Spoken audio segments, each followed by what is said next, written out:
بسم اللہ الرحمن الرحیم اللہم صلی علی محمد وعلی آل محمد وبارک وسلم رب اشرح لی صدری ویسر لی امری واحلل عقدۃ من لسانی یفقہوا قولی واجعل لی وزیرا من اہلی آمین یا رب العالمین۔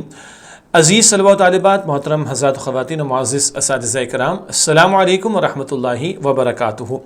اللہ تعالیٰ کی توفیق سے مطالعہ قرآن حکیم کا سلسلہ جاری ہے اور مطالعہ قرآن حکیم کے چوتھے حصے کا مطالعہ کر رہے ہیں، اور آج ہماری کلاس نمبر ہے 57 اور آج ہم آغاز کریں گے سورۃ السجدہ کا، اور اس کی پہلی 15 آیات کا انشاءاللہ مطالعہ کریں گے۔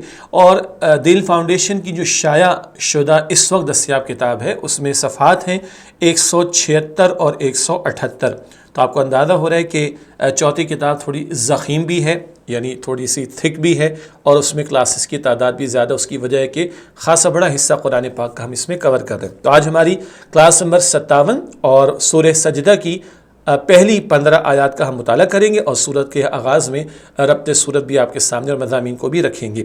تو آئیے سب سے پہلے ہمیشہ کی طرح مقاصد مطالعہ، لرننگ آؤٹ کم کیا رہے گی، اس پر بات کرتے ہیں۔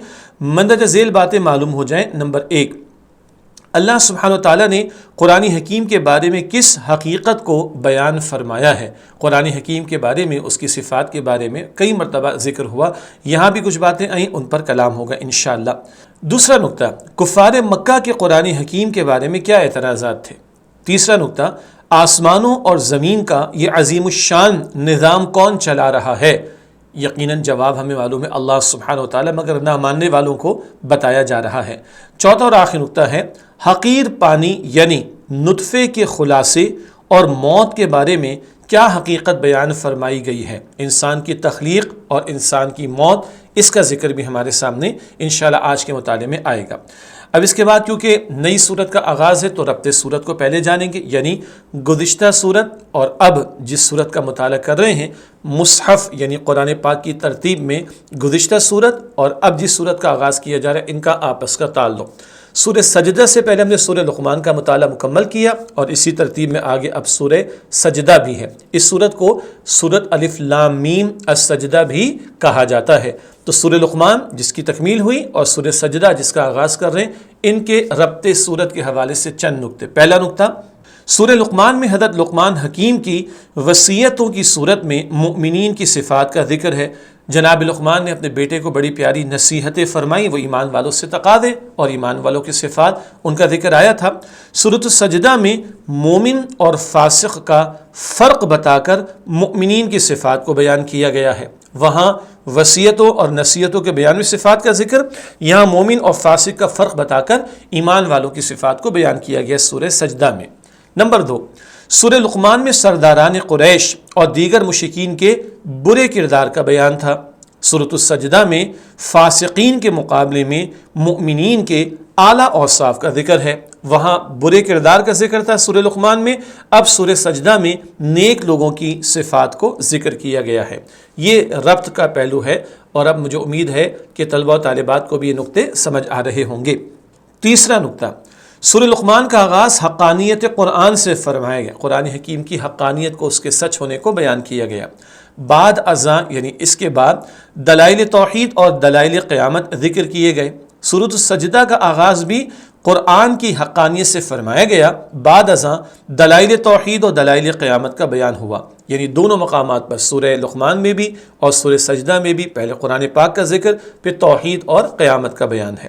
چوتھا نقطہ، سورہ لقمان میں آسمان و زمین کی پیدائش کا ذکر تھا، اور سورۃ السجدہ میں تدبیر عالم اور انتظام خلق کا ذکر ہے۔ تدبیر عالم، عالم دنیا، اس عالم کا انتظام، اور انتظام خلق، خلق مخلوق کو کہتے ہیں، مخلوق کا انتظام۔ تو سورہ لقمان میں آسمان و زمین کی پیدائش کا بیان تھا، تو سورہ سجدہ میں یہ زمین و آسمان کا نظام چلایا جانا اور اس کا انتظام کیا جانا، اس کا ذکر ہے۔ یہ ہے ربط، کنیکشن دونوں صورتوں کے مضامین کا۔ پانچواں نقطہ، سورہ لقمان میں دلائل توحید کے بعد قیامت اور حشر کا ذکر فرما کر دو بنیادی عقائد بیان ہوئے۔ سورۃ السجدہ کی ابتدا میں تیسرے بنیادی عقیدے رسالت کا ذکر ہے، تو سورہ لقمان میں توحید اور آخرت کا ذکر آیا، اور سورہ سجدہ کے شروع میں رسالت کا عقیدہ بیان ہوا۔ چھٹا نقطہ، سورہ لقمان میں جن چیزوں کا ذکر مختصر آیا تھا، سورۃ السجدہ میں ان کی قدر وضاحت فرمائی گئی ہے۔ مثلا قیامت، بارش اور تخلیق انسانی وغیرہ، وہاں مختصر باتیں آئیں، یہاں ان کی وضاحت سورہ سجدہ میں ہمارے سامنے آئیں گی انشاءاللہ تعالی۔ یہ دونوں صورتوں کا ربط ہوا کچھ مضامین کے اعتبار سے۔ اب آئیے سورہ سجدہ کا تعارف ہمارے آپ کے سامنے آ جائے۔ سورۃ السجدہ مکی صورت ہے۔ نبی کریم صلی اللہ علیہ وآلہ وسلم کو اس صورت سے خاص محبت تھی۔ جامع ترمذی میں حضرت جابر رضی اللہ تعالی عنہ سے روایت ہے کہ آپ صلی اللہ علیہ وآلہ وسلم رات کو اس وقت تک نہ سوتے جب تک سورۃ السجدہ اور سورۃ الملک کی تلاوت نہ فرما لیتے۔ رات کو سونے سے قبل اللہ کے نبی علیہ السلام سورۃ السجدہ یہ 21ویں پارے میں جس کا مطالعہ کر رہے ہیں، اور سورۃ الملک 29ویں پارے کی پہلی سورت، ان کی تلاوت فرما کر ہی رات کو اللہ کے نبی سوتے تھے صلی اللہ علیہ وسلم۔ اس سے معلوم ہوا قرآن حکیم کی تلاوت رات کو بھی اللہ کے رسول فرمایا کرتے تھے صلی اللہ علیہ وسلم۔ اسی طرح آپ صلی اللہ علیہ وآلہ وسلم جمعے کے دن فجر کی نماز میں پہلی رکعت میں سورۃ السجدہ اور دوسری رکعت میں سورۃ الدہر کی تلاوت فرماتے۔ سورۃ الدہر 29ویں پارے کی ایک سورت ہے، اور جمعے کے دن فجر کی نماز پہلی رکعت میں سورۃ السجدہ اور دوسری رکعت میں سورۃ الدہر اللہ کے نبی صلی اللہ علیہ وسلم تلاوت فرماتے تھے۔ اس سورت میں قرآن حکیم کو ماننے کی دعوت دی گئی ہے، توحید اور آخرت کے دلائل بیان کیے گئے ہیں، منکرین قیامت کے اعتراضات کا جواب دیا گیا ہے، اور قیامت کے دن مؤمنوں اور مجرموں کے انجام کا تذکرہ کیا گیا ہے۔ تو یہ سورت کی فضیلت بھی آگئی ہمارے سامنے، اور اس کے کچھ مضامین کا تذکرہ بھی تعارف کے طور پر ہمارے سامنے آ گیا۔ اب آئیے آج جن 15 آیات کا مطالعہ کر رہے ہیں سورہ سجدہ کی، ان کا ترجمہ کرتے پھر انشاءاللہ ان کی تشریح کی طرف چلیں گے۔ اعوذ باللہ من الشیطان الرجیم، میں اللہ کی پناہ میں آتا ہوں شیطان مردود سے۔ بسم اللہ الرحمن الرحیم، اللہ کے نام سے شروع جو بڑا مہربان نہایت رحم فرمانے والا ہے۔ الف لام میم، ان حروف کا ترجمہ نہیں کیا جاتا۔ تنزیل الکتاب لا ریب فیہ من رب العالمین، کتاب کا اتارنا بے شک پروردگار عالم کی طرف سے ہے۔ ام یقولون افتراہ، کیا وہ یہ کہتے ہیں کہ اس رسول صلی اللہ علیہ وسلم نے اسے خود گھڑ لیا ہے؟ بل هو الحق من ربک، بلکہ یہ حق ہے آپ کے رب کی طرف سے، لتنذر قوما، تاکہ آپ انہیں برے انجام سے ڈرائیں، ما اتاہم من نذیر من قبلک، جن کے پاس آپ سے پہلے کوئی ڈرانے والا نہیں آیا، لعلہم یہتدون، تاکہ وہ ہدایت پائیں۔ اگلی آیات سورہ سجدہ کی آیات 4 اور 5۔ اللہ الذی خلق السماوات والارض، اللہ ہی ہے جس نے آسمانوں اور زمینوں کو پیدا فرمایا، وما بینہما، اور جو کچھ ان دونوں کے درمیان ہے، فی 6 ایام، 6 دنوں میں، ثم استوى علی العرش، پھر وہ عرش پر اپنی شان کے لائق جلوہ فرما ہوا۔ ما لکم من دونہ من ولی، اس کے سوا نہ تمہارا کوئی کارساز ہے، ولا شفیع، اور نہ کوئی سفارش کرنے والا۔ افلا تتذکرون، تو کیا تم سمجھتے نہیں ہو؟ یدبر الامر من السماء الى الارض، وہ آسمان سے لے کر زمین تک ہر کام کی تدبیر فرماتا ہے۔ ثم یعرج الیہ فی یوم، پھر وہ معاملہ اس کی طرف ایسے دن میں اوپر جاتا ہے، کان مقدارہ الف سنۃ، جس کی مقدار 1000 سال ہے، مما تعدون، اس حساب سے جو تم گنتے ہو۔ اگلی آیات سورۃ السجدہ آیات 6 تا 9۔ ذالک عالم الغیب والشہادۃ، یہی ہے اللہ جو پوشیدہ اور ظاہر کا جاننے والا ہے، العزیز الرحیم، بہت غالب نہایت رحم فرمانے والا ہے۔ ملا کر پڑھنے کی ترتیب، والشہادۃ العزیز الرحیم، الذی احسن کل شیء خلقہ، جس نے جو چیز بھی بنائی نہایت خوب بنائی، وبدأ خلق الانسان من طین، اور اس سے مٹی سے انسان کی پیدائش کا آغاز فرمایا، ثم جعل نسلہ، پھر اس کی نسل بنائی، من سلالۃ من ماء مہین، ایک حقیر پانی نطفے کے خلاصے سے، ثم سواہ، پھر اس کے اعضاء کو درست فرمایا، ونفخ فیہ من روحہ، اور اس میں اپنی روح میں سے پھونکا، وَجَعَلَ لَكُمُ السَّمْعَ وَالْأَبْصَارَ وَالْأَفْئِدَةَ اور تمہیں کان اور آنکھیں اور دل عطا فرمائے. قَلِيلًا مَا تَشْكُرُونَ مگر تم کم ہی شکر کرتے ہو. اگلی آیات سورۃ السجدہ آیات 10 تا 12. وَقَالُوا اور وہ کہتے ہیں اَإِذَا ضَلَلْنَا فِي الْأَرْضِ کیا جب ہم مٹی میں مل جائیں گے اَإِنَّا لَفِي خَلْقٍ جَدِيدٍ تو کیا ہم نئے سرے سے پیدا کیے جائیں گے. بل ہم بلقاء ربہم کافرون بلکہ یہ لوگ اپنے رب کی ملاقات کا انکار کرنے والے ہیں. قل آپ فرما دیجئے یتوفاکم ملک الموت موت کا فرشتہ تمہاری جان لیتا ہے.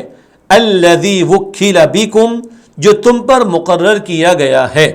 ملا کر پڑھنے کی ترتیب ملک الموت الذی وکل بکم ثم الی ربکم ترجعون پھر تم اپنے رب کی طرف واپس کیے جاؤ گے. ولو تری اور اگر آپ دیکھیں تو عجب حال دیکھیں اذ المجرمون ناکسوا رؤوسہم جب مجرم سر جھکائے کھڑے ہوں گے عند ربہم اپنے رب کے سامنے. ربنا ابصرنا عرض کریں گے اے ہمارے رب ہم نے سب کچھ دیکھ لیا. وسمعنا اور ہم نے سن لیا. فرجعنا نعمل صالحا پھر ہمیں دنیا میں واپس بھیج دے کہ ہم نیک عمل کر لیں. انا موقنون بے شک ہم یقین کرنے والے ہیں. اگلی آیات سورۃ السجدہ آیات 13 تا 15. ولو شئنا اللہ فرمائے گا اگر ہم چاہتے لآتینا کل نفس ہداہا تو ہم یقیناً دنیا ہی میں ہر شخص کو اس کی ہدایت عطا فرما دیتے. ولیکن حق القول منی لیکن میری طرف سے یہ بات طے ہو چکی. لأملأن جہنم کہ یقیناً میں جہنم کو ضرور بھروں گا تمام سرکش من الجنت والناس اجمعین جنات اور انسانوں سب سے. فذوقوا تو اب تم مزہ چکھو بما نسیتم لقاء یومکم ھذا اس وجہ سے کہ تم نے اپنے اس دن کی ملاقات کو بھلا دیا تھا.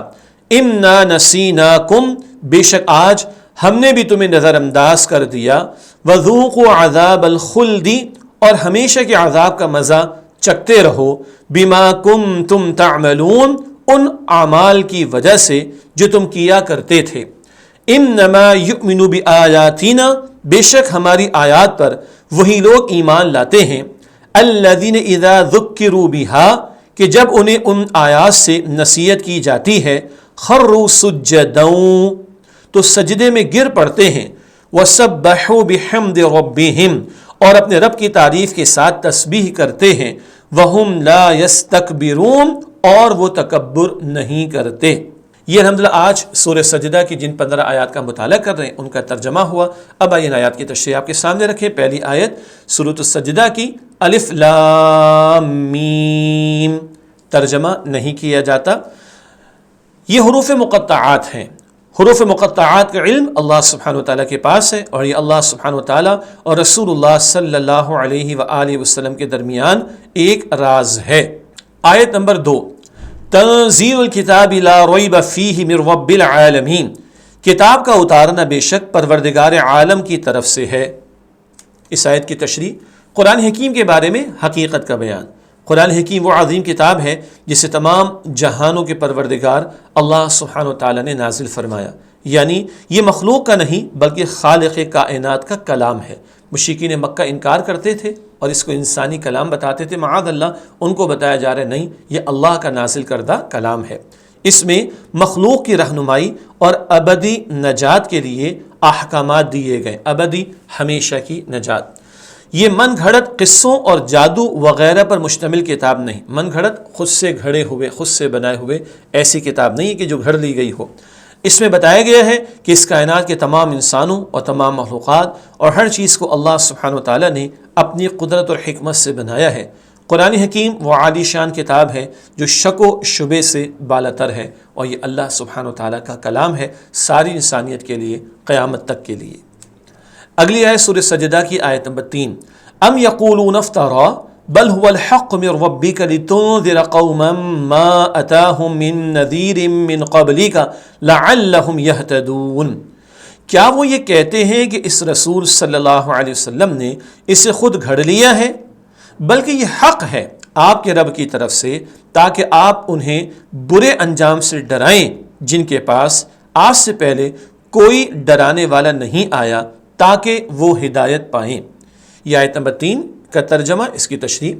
قرآن حکیم کے بارے میں اعتراض اور اس کا جواب۔ کفار مکہ کہتے تھے کہ آپ صلی اللہ علیہ وآلہ وسلم نے قرآن حکیم کو خود سے گھڑ لیا ہے، معاذ اللہ، یہ اعتراض تھا ان کا۔ انہیں بتایا گیا ہے کہ قرآن حکیم آپ صلی اللہ علیہ وآلہ وسلم کے پروردگار یعنی اللہ سبحانہ و تعالیٰ کا کلام ہے۔ قرآن حکیم کو اس لیے نازل کیا گیا ہے تاکہ آپ صلی اللہ علیہ وآلہ وسلم اس قرآن حکیم کے ذریعے لوگوں کو ڈرائیں جن کے پاس آپ صلی اللہ علیہ وآلہ وسلم سے پہلے ڈرانے والا نہیں آیا۔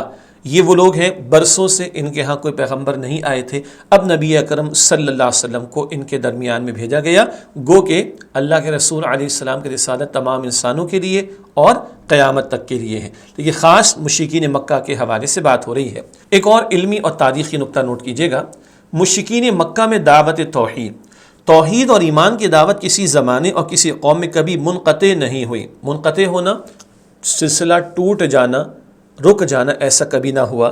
جیسا کہ سورہ فاطر کی آیت نمبر 24 میں ارشاد ہوا ہے کہ کوئی امت اور جماعت دنیا میں ایسی نہیں جس میں کوئی اللہ سے ڈرانے والا اور اس کی طرف دعوت دینے والا نہ آیا ہو۔ اچھا، خاص طور پر طلبہ و طالبات کی یاد دہانی کے لیے ہم نے حوالہ کیسے لکھا ہے؟ سورہ فاطر، اس کے بعد لکھا ہے 35 کیا مطلب؟ یہ سورت نمبر 35 اور آیت نمبر 24، گو کہ شروع سے ہم سمجھتے آئے ہیں، مگر ہو سکتا ہے کہ کچھ لوگوں نے بعد میں ہمیں جوائن کیا ہو ان کلاسز میں، تو ان کی یاد دہانی کے لیے بتایا گیا کہ ہر امت میں اللہ تعالیٰ نے کسی پیغمبر کو، کسی رسول کو بھیجا لوگوں کو آخرت کے حوالے سے، توحید کے حوالے سے، رسالت کے حوالے سے آگاہ کرنے کے لیے۔ جب کہیں نبوت پر زمانہ دراز تک گزر جانے کے بعد اس نبوت کا علم رکھنے والے علماء بہت کم رہ گئے تو کوئی دوسرا نبی و رسول مبعوث ہو گیا۔ مبعوث ہونا، رسول بنا کر بھیجا جانا۔ ایک نبی کی تعلیمات موجود رہیں، بعد میں اہل علم لوگوں کو بتاتے رہے، مگر جب وہ بھی نہ رہے تو اللہ تعالیٰ ایک اور رسول کو بھیج دیا کرتے تھے۔ ہاں، نبی اکرم صلی اللہ علیہ وسلم اللہ تعالیٰ کے آخری رسول ہیں اور آپ کی تعلیمات بھلائی نہیں جا سکتی، وہ قیامت تک کے لیے محفوظ کر دی گئیں۔ اگلا نقطہ، رسول اللہ صلی اللہ علیہ وآلہ وسلم کی بعثت سے پہلے بہت سے حضرات کے متعلق یہ ثابت ہوا ہے کہ وہ دین ابراہیم و اسماعیل علیہ السلام پر قائم تھے، بت پرستی اور بتوں کے لیے قربانی دینے سے متنفر تھے۔ تھوڑا مشکل لفظ آگے، متنفر، نفرت کرنا، متنفر نفرت کرتے تھے، یعنی بہت سے ایسے حضرات تھے جو ابراہیم علیہ السلام اور اسماعیل علیہ السلام کی صحیح تعلیمات پر قائم تھے، بت پرستی نہیں کرتے تھے، بتوں کے لیے قربانیاں پیش نہیں کرتے تھے۔ مثلا زید بن عمرو بن نفیل اور ورقہ بن نوفل کے نام قابل ذکر ہیں۔ ورقہ بن نوفل کا نام تو ہم پڑھتے ہیں نا، بی بی خدیجہ رضی اللہ تعالی عنہ کے چچا تھے، اور اللہ کے نبی علیہ السلام پر جب پہلی وحی نازل ہوئی تو بی بی خدیجہ انہی کے پاس لے کر گئی تھی، وہ تورات کا، انجیل کا علم رکھتے تھے اور انہوں نے بتایا تھا کہ آپ اللہ کے سچے پیغمبر ہیں صلی اللہ علیہ وسلم۔ تو گویا ایسے لوگ موجود تھے جن کے پاس توحید کی تعلیم موجود تھی۔ معلوم ہوا کہ اقوام عرب بھی دعوت الہیہ اور دعوت ایمان و توحید سے محروم تو نہیں تھی، البتہ خود ان کے اندر کوئی نبی نہیں آیا تھا۔ حضرت ابراہیم علیہ السلام اور اسماعیل علیہ السلام کے 2500 برس کے بعد اب رسول اللہ علیہ السلام آخری رسول کے طور پر آئے ہیں۔ ان عربوں کے درمیان بھی آئے اور سارے انسانوں کے لیے آپ اللہ کے آخری رسول ہیں۔ تو اس درمیان میں کچھ نیک لوگ تھے جو توحید کی دعوت کو جانتے تھے، ایسا نہیں کہ بالکل تعلیم ختم ہو گئی ہو، ایسا نہیں ہوا۔ آیت نمبر 4، اللہ الذی خلق السماوات والارض وما بینہما فی 6 ایام ثم استوى علی العرش۔ اللہ ہی ہے جس نے آسمانوں اور زمینوں کو پیدا فرمایا اور جو کچھ ان دونوں کے درمیان ہے 6 دنوں میں، پھر وہ عرش پر اپنی شان کے لائق جلوہ فرما ہوا۔ ما لکم من دونہ من ولی ولا شفیع افلا تتذکرون۔ اس کے سوا نہ تمہارا کوئی کارساز ہے اور نہ کوئی سفارش کرنے والا، تو کیا تم سمجھتے نہیں ہو؟ آیت نمبر 4 کا ترجمہ تشریح کرتے ہیں، توحید باری تعالیٰ کی دلیل، بار بار اللہ تعالیٰ کی توحید کے دلائل آ رہے ہیں، ہم تو اللہ کو مانتے مگر ان دلائل پر غور و فکر کر کے اللہ کی ذات پر ہمارا ایمان بڑھتا ہے، بڑھنا چاہیے۔ اللہ سبحانہ و تعالیٰ ہی نے آسمانوں اور زمینوں اور جو کچھ ان کے درمیان پیدا کیا ہے، گویا اللہ سبحانہ و تعالیٰ اس پوری کائنات کا خالق ہے۔ ہم سے قریب ترین چیز زمین ہے اور بعید ترین دور چیز آسمان ہے، اور زمین و آسمان کے درمیان گویا کل کائنات مراد ہے۔ لیکن آسمان صرف یہ آسمان نہیں، یہ جو نیلی چھت نظر آ رہی ہے، اب تو بہت ساری گیلیکسیز، بہت سارے سولر سسٹمز اور ان کے سورج چاند ستارے نہ جانے کیا کو دریافت ہو گیا۔ تو پوری کائنات کو بیان کرنے کے لیے قرآن حکیم میں سادہ الفاظ کیا آتے ہیں؟ آسمان اور زمین، اس سے مراد پوری کائنات لی جاتی ہے۔ اللہ سبحانہ و تعالیٰ نے اس کائنات کو 6 دنوں میں پیدا فرمایا۔ ہمارا دن تو سورج کے طلوع اور غروب سے بنتا ہے، جبکہ یہاں جو دن بیان ہوا ہے وہ سورج کی پیدائش سے پہلے کا ہے۔ ہمارا یہ سورج، اس کے مطابق دن رات کا نظام، اس کی بات نہیں ہو رہی، پہلے کے دنوں کی بات ہو رہی ہے۔ لیکن اللہ سبحانہ و تعالیٰ کے ہاں اس کی مقدار اتنی متعین تھی جتنا کہ ہمارا دن ہوتا ہے، مراد جس کو ہم دن بولتے ہیں، بس اتنی مراد ہے۔ اسی لیے فی ستۃ ایام، 6 دنوں میں ہمارے حساب سے فرما کر بات واضح فرما دی کہ اس وقت کی مقدار ہمارے 6 دنوں کے برابر ہے، مگر وہ وقت کتنا، وہ ایک دن کتنا، اللہ ہی بہتر جانتا ہے۔ اصل حقیقت ہمارے علم میں نہیں ہے، باقی اس کی اصل حقیقت اللہ سبحانہ وتعالیٰ کے علم میں ہے، ہمیں اس بحث میں نہیں پڑنا چاہیے۔ باٹم لائن نقطہ کیا ہے؟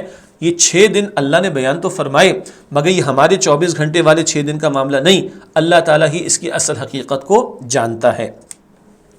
ایک اور اہم نقطہ، علمی نقطہ بھی ہے، عقیدے کا معاملہ بھی ہے، عرش کا معاملہ۔ استویٰ علی العرش سے مراد اللہ سبحانہ وتعالیٰ 7 آسمان و زمین اور پوری کائنات کی تخلیق کے بعد عرش پر مستوی یعنی جلوہ فرما ہوا۔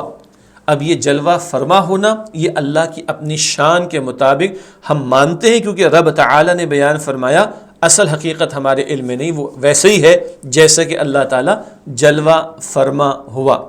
قرآن و حدیث سے اتنی بات ثابت ہے کہ عرش ایسا مقام ہے جو تمام آسمانوں اور زمین اور تمام کائنات عالم کو محیط ہے، سب کا احاطہ کیے ہوئے ہے، سارا جہاں اس کے اندر سمایا ہوا ہے۔ اس سے زائد اس کی حقیقت کا معلوم کرنا انسان کے بس کی بات نہیں۔ انسان تو پوری کائنات میں ایک فل اسٹاپ جتنی حیثیت بھی نہیں رکھتا۔ اللہ سبحانہ وتعالی عرش پر اسی طرح جلوہ فرما ہے جو اس کی شان کے لائق ہے، نہ اس کا انکار کیا جا سکتا ہے، نہ اسے مخلوق کی صفت کے ساتھ تشبیہ دی جا سکتی ہے۔ تشبیہ دینا، مثال دینا، مثال اللہ کے لیے دیں گے مخلوق میں سے تو شرک ہو جائے گا۔ اللہ خالق، مخلوق مخلوق ہے، تو مثال بھی نہیں دی جا سکتی، اور نہ ہی اس کی کیفیت بیان کی جا سکتی ہے۔ عرش پر جلوہ فرما ہونے کا صحیح مطلب ہمارے فہم اور ادراک سے باہر ہے اللہ کا عرش، اللہ جلوہ فرما ہے اور اپنی شان کے مطابق ہے، مگر اس کی کیفیت کو سمجھنا ہمارے بس میں نہیں ہے۔ اور یہ ہے الذین یؤمنون بالغیب والی بات بھی، کہ ہم غیب پر ایمان رکھتے ہیں۔ انسانوں کو دعوت، اس آیت میں تمام انسانوں کو غور و فکر کی دعوت دی گئی ہے کہ اللہ سبحانہ وتعالیٰ کے اذن کے بغیر کوئی کسی کا مددگار اور سفارشی نہیں ہے۔ ہاں البتہ متقی لوگ ایک دوسرے کے دوست ہوں گے، جیسے کہ سورہ زخرف آیت نمبر 67 میں آیا ہے۔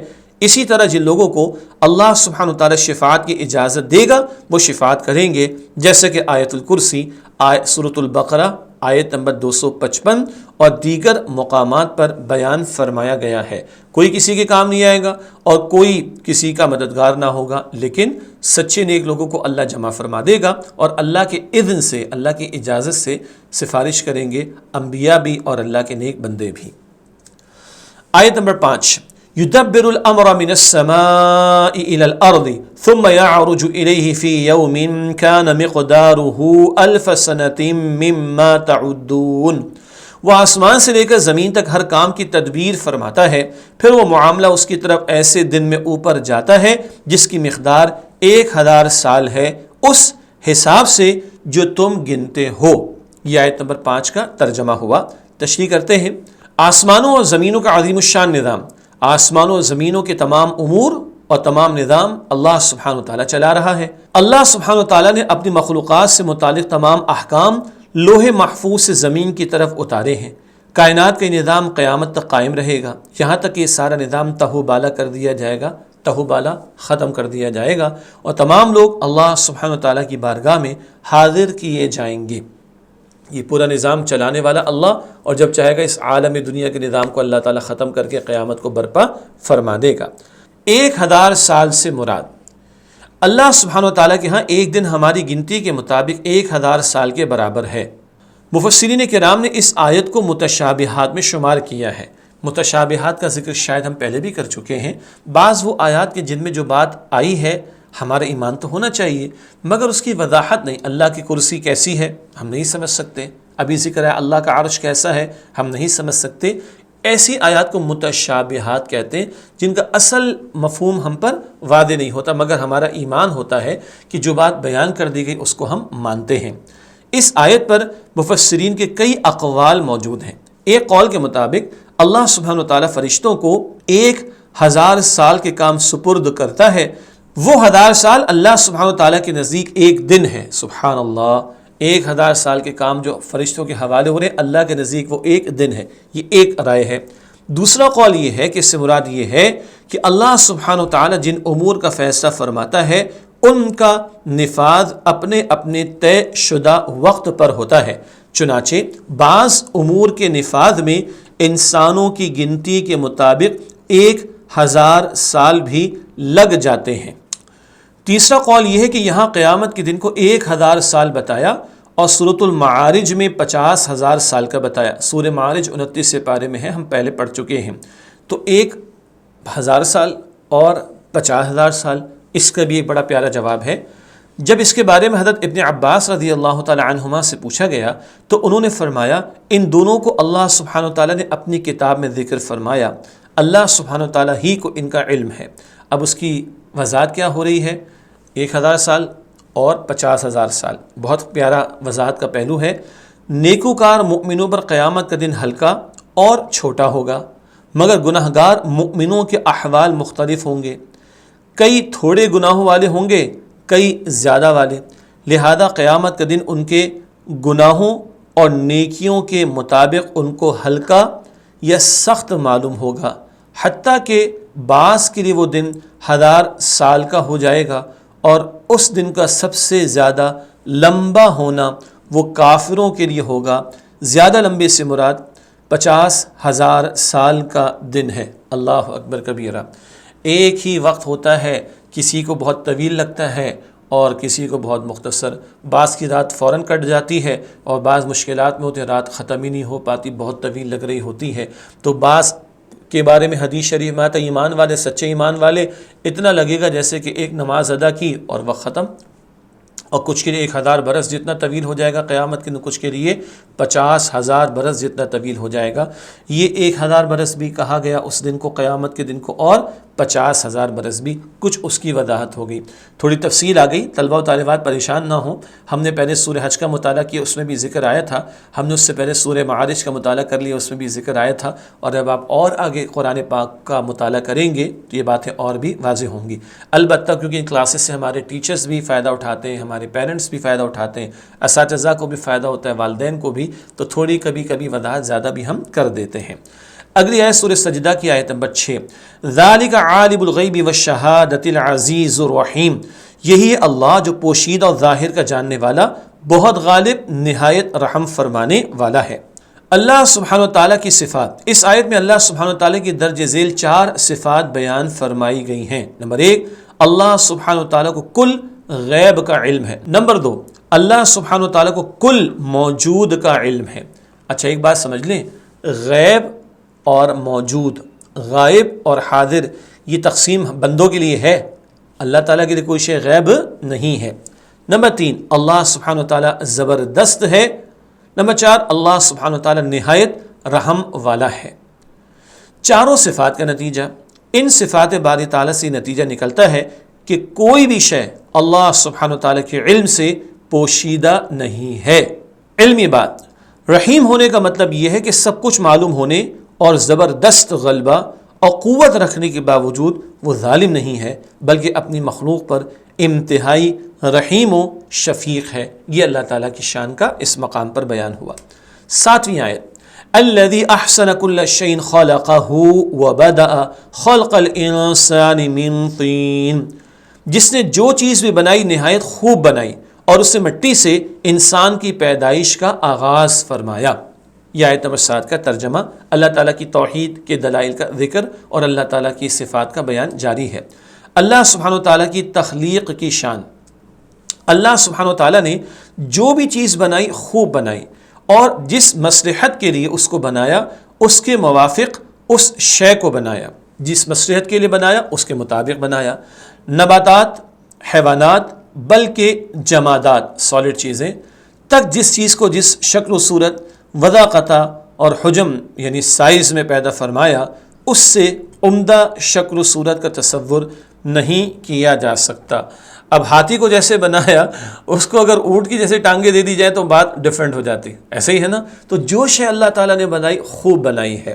علمی بات، ہر چیز اپنی ذات کے اعتبار سے حسن رکھتی ہے، اور ان سب سے زیادہ حسین اور بہتر اللہ سبحانہ و تعالیٰ نے انسان کو بنایا ہے، جیسے کہ ارشاد فرمایا، یقیناً ہم نے انسان کو سب سے زیادہ حسین تقویم اور بہترین شکل و صورت میں پیدا فرمایا ہے۔ سورۃ التین کی آیت نمبر 5 میں یہ ذکر آیا، لَقَدْ خَلَقْنَا الْإِنسَانَ فِي أَحْسَنِ تَقْوِيمٍ۔ اگلی آیت سورۃ السجدہ کی آیت نمبر 8، ثُمَّ جَعَلَ نَسْلَهُ مِن سُلَالَةٍ مِّن مَّاءٍ مَّهِينٍ، پھر اس کی نسل بنائی ایک حقیر پانی نطفے کے خلاصے سے۔ نطفہ قطرے کو بھی کہا جاتا ہے۔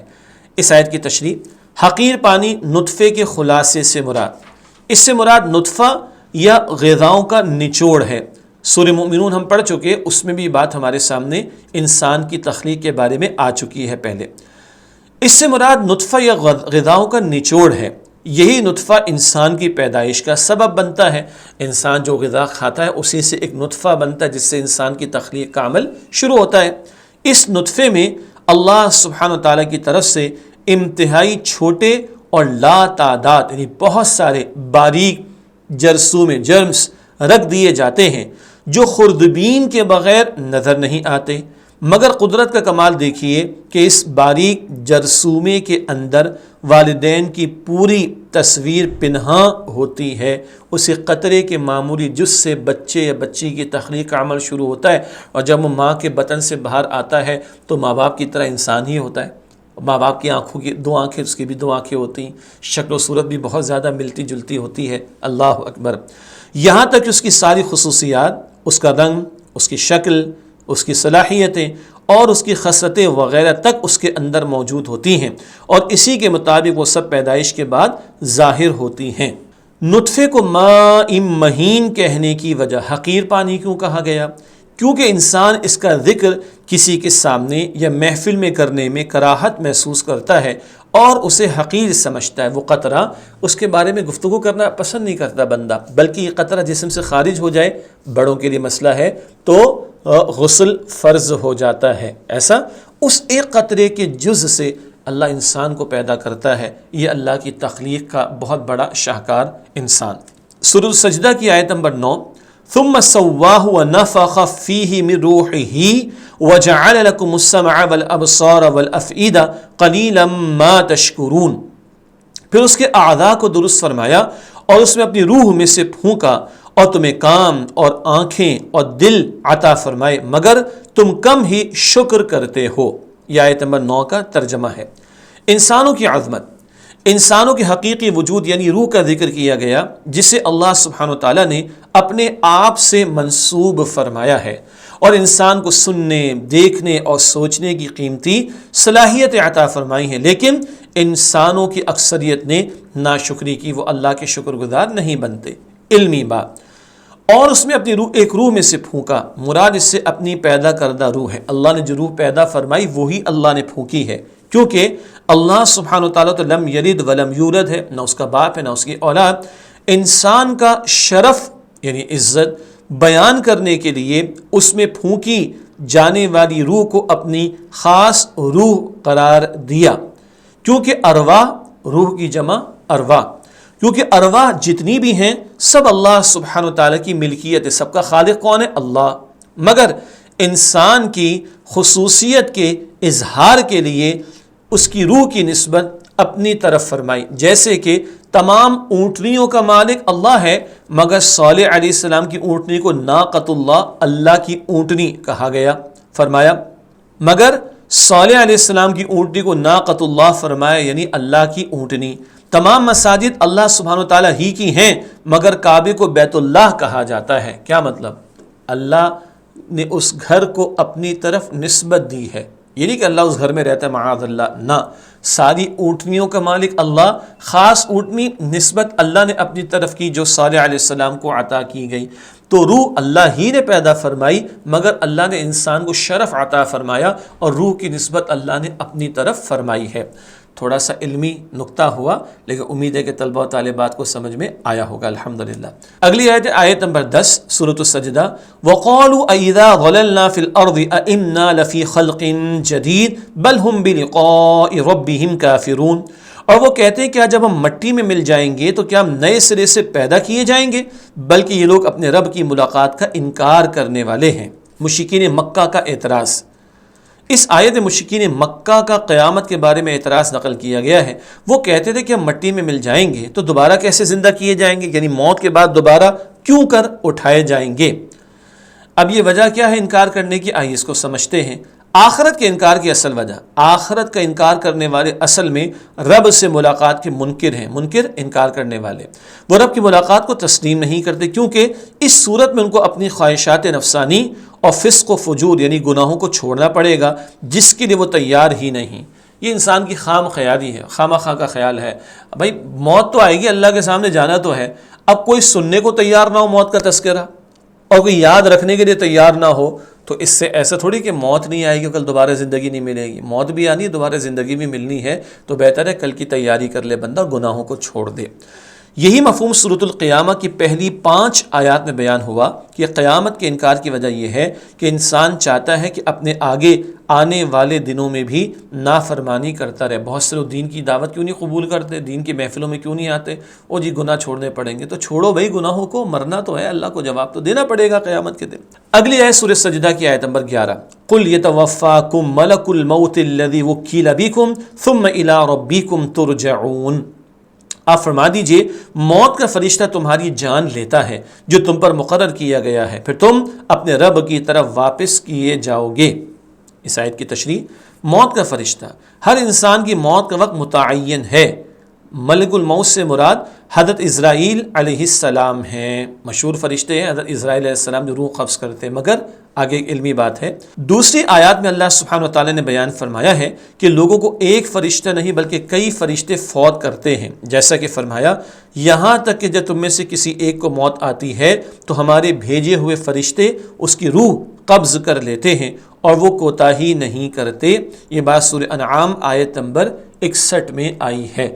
تو اسرائیل علیہ السلام کے ساتھ اور فرشتے بھی آتے ہیں روح قبض کرنے کے لیے۔ اللہ تعالیٰ موت کا معاملہ ہم سب کے لیے آسان فرمائے اور اللہ تعالیٰ ہم سب کو موت کی سختی سے محفوظ فرمائے۔ آیت نمبر 12۔ وَلَوْ تَرَىٰ إِذِ الْمُجْرِمُونَ نَاكِسُو رُءُوسِهِمْ عِندَ رَبِّهِمْ رَبَّنَا أَبْصَرْنَا وَسَمِعْنَا۔ اور اگر آپ دیکھیں تو عجب حال دیکھیں جب مجرم سر جھکائے کھڑے ہوں گے اپنے رب کے سامنے، عرض کریں گے اے ہمارے رب ہم نے سب کچھ دیکھ لیا اور ہم نے سن لیا، فرجعنا نعمل صالحا انا موقنون، پھر ہمیں دنیا میں واپس بھیج دے کہ ہم نیک عمل کر لیں، بے شک ہم یقین کرنے والے ہیں۔ اس آیت کی تشریح، مجرموں کی بے بسی اور حسرت۔ اس آیت میں قیامت کے دن مجرموں کی بے بسی اور حسرت کا نقشہ کھینچا گیا ہے۔ قیامت کے دن مجرم سر جھکائے اللہ سبحانہ وتعالیٰ کے سامنے کھڑے ہوں گے، وہ اقرار کریں گے کہ قیامت کے دن برے انجام کے بارے میں دنیا میں انہیں ڈر سنایا جاتا تھا۔ مزید وہ کہیں گے کہ اے ہمارے رب اب ہم نے سن لیا اور دیکھ لیا، پس ہمیں دنیا میں واپس بھیج دے تاکہ ہم نیک عمل کریں اور ہم یقین رکھتے ہیں۔ وہ چاہیں گے کہ انہیں دوبارہ دنیا میں بھیج دیا جائے تاکہ وہ نیک اعمال کریں اور اللہ سبحانہ و تعالیٰ پر اور آخرت پر یقین کرنے والوں میں سے ہو جائیں، مگر یہ حسرت ہوگی، اس حسرت کا کوئی فائدہ نہ ہوگا۔ ایک مرتبہ زندگی دنیا میں اللہ نے دی ہے، سوچ سمجھ کر بندے کو زندگی گزارنی چاہیے اور آخرت کی تیاری کرنی چاہیے۔ اگلی آیت آیت نمبر 13 وَلَوْ شِئْنَا لَآتَيْنَا كُلَّ نَفْسٍ هُدَاهَا وَلَكِنْ حَقَّ الْقَوْلُ مِنِّي لَأَمْلَأَنَّ جَهَنَّمَ مِنَ الْجِنَّةِ وَالنَّاسِ أَجْمَعِينَ۔ اللہ فرمائے گا اور اگر ہم چاہتے تو ہم یقیناً دنیا ہی میں ہر شخص کو اس کی ہدایت عطا فرما دیتے، لیکن میری طرف سے یہ بات طے ہو چکی کہ یقیناً میں جہنم کو ضرور بھروں گا تمام سرکش جنات اور انسانوں سب سے۔ اس آیت کی تشریح، مجرموں کو قیامت کے دن اللہ سبحانہ و تعالیٰ کا جواب، اللہ سبحانہ و تعالیٰ فرمائے گا اللہ سبحانہ و تعالیٰ چاہتا تو تمام لوگوں کو ہدایت دے دیتا، لیکن یہ اللہ سبحانہ و تعالیٰ کی مشیت میں نہیں تھا، یعنی اللہ سبحانہ و تعالیٰ کو یہ پسند تھا کہ لوگ اس کی دی ہوئی صلاحیتوں کو استعمال کر کے حق کو قبول کرتے، نہ کہ زبردستی۔ اللہ سبحانہ و تعالیٰ کا ارادہ پورا ہو کر رہے گا، انسانوں اور جنات میں سے جو سرکش ہوں گے اللہ سبحانہ و تعالیٰ جہنم کو ان سے بھر دے گا۔ اللہ تعالیٰ ہم سب کو سرکشی سے بچائے، اللہ تعالیٰ ہم سب کو جہنم کے عذاب سے بچائے۔ جہنم میں جو جائے گا وہ اپنی سرکشی کی وجہ سے جائے گا، اللہ نے تو اختیار دیا تھا چاہو تو نیک بنو چاہو تو برے بنو۔ آیت نمبر 14 فَذُوقُوا بِمَا نَسِيتُمْ لِقَاءَ يَوْمِكُمْ هَذَا إِنَّا نَسِينَاكُمْ وَذُوقُوا عَذَابَ الْخُلْدِ بِمَا كُنْتُمْ تَعْمَلُونَ۔ تو اب تم مزہ چکھو اس وجہ سے کہ تم نے اپنے اس دن کی ملاقات کو بھلا دیا تھا، بے شک آج ہم نے بھی تمہیں نظر انداز کر دیا، اور ہمیشہ کے عذاب کا مزہ چکھتے رہو ان اعمال کی وجہ سے جو تم کیا کرتے تھے۔ اس آیت کی تشریح، عذاب چکھنا، سرکش جنات اور انسانوں کو قیامت کے دن اللہ سبحانہ و تعالیٰ کا عذاب چکھنے کا حکم دیا جائے گا۔ عذاب کا مزہ چکھنے سے مراد یہ ہرگز نہیں کہ صرف ہلکا سا ذائقہ چکھنا ہے، بلکہ آیت میں اس کی وضاحت کی گئی ہے کہ انہیں ہمیشہ کا عذاب جھیلنا ہوگا۔ اللہ ہم سب کی حفاظت فرمائے۔ انسانوں اور جنات کی سرکشی کی وجہ انہوں نے قیامت کو بھلا دیا، یعنی اللہ سبحانہ تعالیٰ سے ملاقات کو بھلا کر آخرت کی تیاری نہ کی، اس وجہ سے ان کے لیے عذاب ہوگا۔ دنیا میں قیامت کو بھلانے والوں کا آخرت میں انجام، اللہ سبحانہ تعالیٰ قیامت کے دن انہیں بے سہارا چھوڑ دے گا، یعنی وہ اللہ سبحانہ تعالیٰ کے عذاب میں گرفتار ہوں گے۔ اس وقت اللہ سبحانہ تعالیٰ کو پکاریں گے، لیکن ان کی پکار نہیں سنی جائے گی اور ان کی کوئی مدد نہیں کی جائے گی۔ اللہ اس برے انجام سے ہم سب کی حفاظت فرمائے۔ قیامت کے دن کافروں اور سرکشوں کا انجام، وہ اپنے برے اعمال کی وجہ سے ہمیشہ رہنے والے عذاب میں ہوں گے۔ گناہگار اہل ایمان ہمیشہ کے عذاب میں نہیں ہوں گے، بلکہ گناہگار اہل ایمان اپنے گناہوں کی سزا بھگتنے کے بعد بالآخر جہنم سے نکال کر جنت میں داخل کر دیے جائیں گے۔ ہمیشہ کا عذاب تو کفار کے لیے، لیکن تھوڑی دیر کا عذاب بھی بڑا خطرناک ہے، اللہ سے اس کی بھی ہمیں پناہ مانگنی چاہیے، اور آج ایمان اور اس کے تقاضوں پر عمل کر کے اولی مرحلے میں جنت عطا ہو اس کی دعا کرنی چاہیے۔ آخری آیت آج کے مطالعے کے اعتبار سے سورہ سجدہ آیت نمبر 15 انما یؤمن بآیاتنا الذین اذا ذکروا بها خروا سجدا وسبحوا بحمد ربهم وهم لا یستکبرون۔ بے شک ہماری آیات پر وہی لوگ ایمان لاتے ہیں کہ جب انہیں ان آیات سے نصیحت کی جاتی ہے تو سجدے میں گر پڑتے ہیں اور اپنے رب کی تعریف کے ساتھ تسبیح کرتے ہیں اور وہ تکبر نہیں کرتے۔ یہ آیت سجدہ بھی ہے، پہلے ہم بتا چکے ہیں کہ یہ ہماری جو ریکارڈڈ پروگرامز ہوتے ہیں، علماء نے فرمایا کہ ریکارڈڈ اگر کوئی تلاوت کرتے ہوئے یا سنتے ہوئے، تلاوت سنتے ہوئے سجدے والی آیت کو سنے تو اس پر سجدہ کرنا لازم نہیں ہوتا۔ لائیو ٹیلی کاسٹ ہو تو سن کر سجدہ کرنا لازم ہوتا ہے، اور ویسے کو سن کر سجدہ کر لے تو اچھی بات ہے، لیکن شرعی اعتبار سے لازم نہیں ہوتا۔ یہ علماء نے مسئلہ بیان فرمایا۔ اب آئیے اس آیت کی تشریح کرتے ہیں۔ لوگوں کا کردار، اللہ سبحانہ و تعالیٰ کے احکامات اور قیامت کو بھول جانے والوں کے مقابلے میں اللہ سبحانہ و تعالیٰ کو یاد کرنے اور قیامت پر یقین رکھنے والے یعنی مومنوں کا کردار بیان ہوا ہے۔ ایمان والوں کا کردار، مومنین کے اوصاف، وہ اللہ سبحانہ و تعالیٰ کی آیات پر ایمان لاتے ہیں۔ نمبر 2، جب انہیں نصیحت کی جاتی تو وہ سجدے میں گرتے ہیں، گرنے سے مراد سجدے میں چلے جانا۔